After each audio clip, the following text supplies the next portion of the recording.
Hello friends, मैं Sunstar astro से गुरमीत सिंह आपका अपने यूट्यूब चैनल में स्वागत करता हूं, अभिनंदन करता हूं। इस जो वीडियो को मैं आज आपके सामने लाया हूं, ये पहला वीडियो बनाने की मेरी दिल की तमन्ना थी जब मैं इस लाइन में आया था, क्योंकि थ्योरी ऑफ कर्मा, अपनी पूरी ज़िंदगी को हम जीते कैसे हैं इसको समझने का प्रयास हम हॉरोस्कोप के थ्रू करते हैं। थ्योरी ऑफ कर्मा है क्या? थ्योरी ऑफ कर्मा में हम देखेंगे किस तरह संचित कर्म, प्रारब्ध और क्रियान्वयन कर्म, कार्मिक नंबर्स जो न्यूमरोलॉजी में रिप्रेजेंट करते हैं, उनका हमारे जीवन से क्या रिलेशन है। ये संचित कर्म, जो भी कर्म हम इस जिंदगी में कर रहे हैं या पिछले जन्म में करके आए हैं, वो भगवान की डायरी में नोट होते हैं। उसका कुछ भाग हमें इस जीवन में भुगतना है, जिसको हम की प्रारब्ध बोलते हैं, जो कि पंचम भाव से देखा जाता है। और यह नहीं कि इंसान, भगवान का सिस्टम इतना कमज़ोर है कि उसने हमें भुगतने के लिए ही भेजा है, प्रारब्ध को ही भेजा है। प्रारब्ध में तो हमें वो कर्म भुगतने हैं जो हम पिछले जन्म में करके आए हैं, जिनका वो अच्छे और बुरे दोनों हैं, दोनों हमें प्रारब्ध के रूप में मिले हैं। कुछ भगवान ने फ्री विल भी दी है इस जन्म में कि तेरे को देखता हूँ टेस्टिंग लेबोरेटरी में डाल के तू इस जन्म में क्या करता है। उसको हम लक बोलते हैं, फ्री विल बोलते हैं, जिसको हम क्रियान्वयन कर्म के नाम से जानते हैं, जो हमारी मर्जी के हिसाब से हम करते हैं।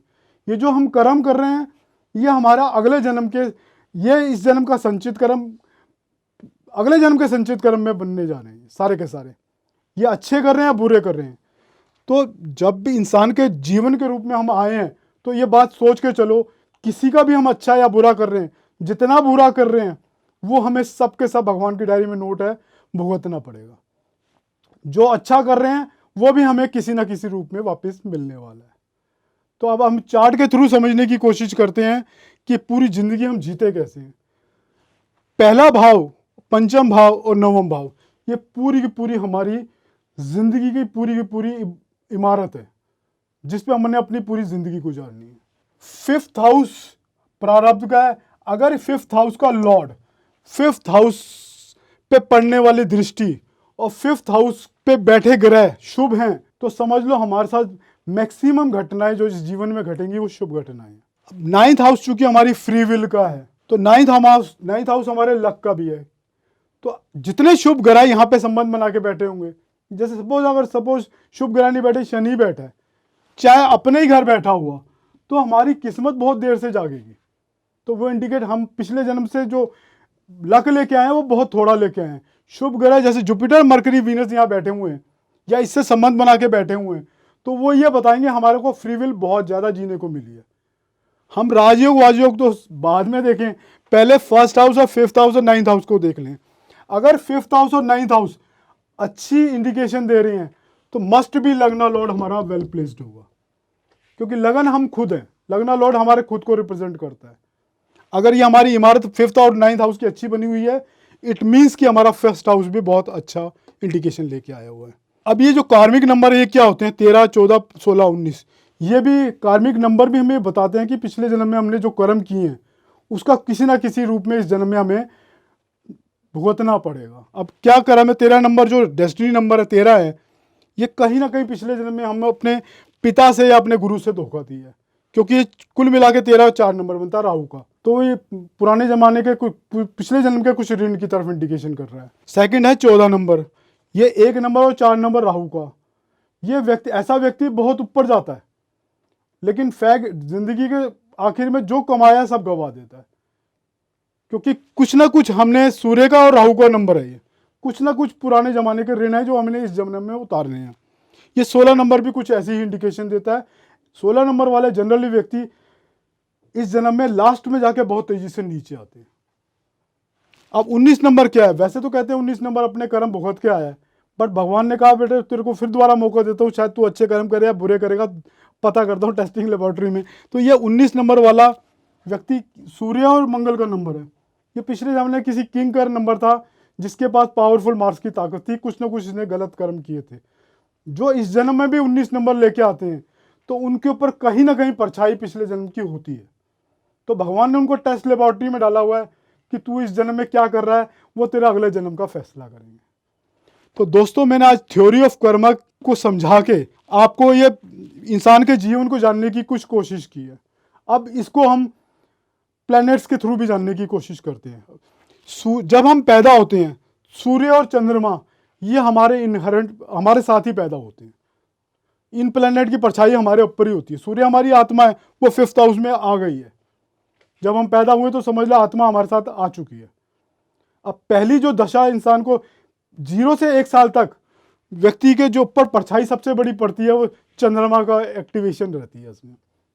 जैसे चंद्रमा इमेजिनेशन और चेंजिंग सर्कमस्टांसिस का प्लेनेट है, बहुत जल्दी फास्ट ट्रैक में चेंज होता है। ऐसे एक छोटे से बच्चे की ज़िंदगी को देखोगे ना, वो बैठा बैठा कभी हंस रहा है कभी रो रहा है, वो उस पर पूरी 1 साल तक के बच्चे को देखो और चंद्रमा को देखो, वो एक ही चीज़ है। अब दूसरे साल से लेकर 16 साल हमारा बुध की एक्टिवेशन रहती है हमारे ऊपर, हर इंडिविजुअल के ऊपर। बुध हमारा बुध राजकुमार है, बुध इंटेलिजेंस है। जब पढ़ाई कर रहे होते हैं ना बचपन की, उस पर पूरी बुध की परछाई होती है। हम युवावस्था में होते हैं और हमारा जो स्वभाव है, हमारे ऊपर जो सबसे ज़्यादा प्रभाव किसी प्लेनेट का रहता है तो वो सूर्य का रहता है। अब 16 से 25 साल तक हमारे ऊपर वीनस का प्रभाव रहता है। वीनस क्या है? सुख संपदा, ऑपोजिट सेक्स के प्रति अट्रैक्शन। आप 16 से 25 साल के व्यक्ति की जिंदगी, कभी भी जो छात्र 16 से 25 साल से ऊपर की जिंदगी जी रहा है, आप उसके जीवन को जानने की कोशिश करोगे ना, वो हमेशा सुखों के प्रति भाग रहा होगा, लग्जरी के प्रति भाग रहा होगा या अपोजिट सेक्स के प्रति भाग रहा होगा। उसके ऊपर शुक्र की पूरी छाया रहती है और जीवन में जनरली वो दिन सभी के अच्छे ही रहते हैं। अब 25 साल ऐसी उम्र है जहाँ पे आपको 25 से 40 साल के ऊपर मंगल की परछाई रहती है। वो पूरा टाइम जोशो खरोश का कुछ कर गुजरने का टाइम है और मंगल एक्शन ओरिएंटेड प्लैनेट है। तो जो भी जिंदगी में हमने अचीवमेंट करनी है उसमें मंगल के साहस और एक्शन का बहुत बड़ा कंट्रीब्यूशन होता है। वो इमारत 25 से लेकर 40 साल के बीच में मंगल हमारे लिए खड़ा करता है। 40 साल से ऊपर की जिंदगी, 40 से 60 साल की जिंदगी, वो हमारी जुपिटर के हवाले होती है। 40 साल का इंसान, नीचे उसकी रिस्पॉन्सिबिलिटी है बच्चे और पत्नी, ऊपर माँ बाप। 40 साल की जिंदगी तक वो बहुत बड़ा एक्सपीरियंस अपने साथ ले आता है। बचपन नादानी नीचे छूट चुकी होती है और रिस्पॉन्सिबिलिटी, आप गुरु की जो गुरु के बारे में डिस्क्रिप्शन लिखी है ना, वो 40 से 60 साल के व्यक्ति के बीच में डिस्क्रिप्शन देखो तो बिल्कुल उस पर दिख जाएगा कि इस पर जुपिटर की परछाई पड़ी हुई है। 60 साल के बाद हमारे ऊपर जो रूलिंग प्लैनेट जिसकी परछाई आती है वो कोई और नहीं, शनिदेव हैं। अब शनिदेव चूँकि ऑब्स्टेकल और सौरों के कारक हैं, तो 60 साल से ऊपर इंसान की ज़िंदगी जनरली बीमारियों और चिंताओं की तरफ इंडिकेशन देती है। तो बिल्कुल वो शनि को देखो और 60 साल से ऊपर के जी रहे इंसान को देखो तो बिल्कुल सिमिलर पैटर्न आपको नज़र आ जाएगा दोनों में। अब ज़िंदगी की लास्ट स्टेज किसके हवाले की है ईश्वर ने, तो वो भी सुनने वाली बात है। वो ईश्वर ने जो हवाले किया वो है राहु और केतु के। राहु हमारी मृत्यु है और केतु मोक्ष है। अब ये दोनों है क्या ये भी समझते हैं। राहु काल है। अब कहते हैं ना कि राहु ऐसा काल है जिसको कहीं रोका नहीं जा सकता। वो जो उसने करना है वो करता है। वैसे भी राहु की दशा में भी देख लो, दुनिया भर के लोग जो भी उपाय बताते हो, पर बहुत मुश्किल है राहु की काट करना, क्योंकि राहु अपने आप में काल है। अब राहु चूंकि काल है तो एक ही इंसान, एक ही शख्सियत है, सॉरी इंसान कहता हूँ, वो है महाकाल जो उसकी काट कर सकता है। जो हमें महामृत्युंजय का जाप कराया जाता है वो भगवान शिव जी का जाप है जो महाकाल को बताते हैं और उनके जाप करने से ही इंसान अपने मृत्यु को थोड़ा टाल सकता है। अब केतु क्या है, केतु के बारे में जानने की कोशिश करते हैं। चूंकि केतु हमारा मोक्ष है। अब अगर इंसान की इच्छाएं बची हों और सांसें खत्म हो जाएं तो उसे मृत्यु कहते हैं, और इच्छाएं अगर पूरी हो जाएं, सांसें बची हों, तो उसे ही मोक्ष कहते हैं, जो कि केतु द्वारा रिप्रेजेंट किया जाता है। तो दोस्तों, मैंने आज आपके सामने थ्योरी ऑफ कर्मा को आपके सामने एक बहुत अच्छे और अलग तरीके से रखने की कोशिश की है। उम्मीद करता हूँ आपको पसंद आई होगी। अगर आपको पसंद आई हो तो मेरा ये वीडियो शेयर एंड सब्सक्राइब करना ना भूलिएगा।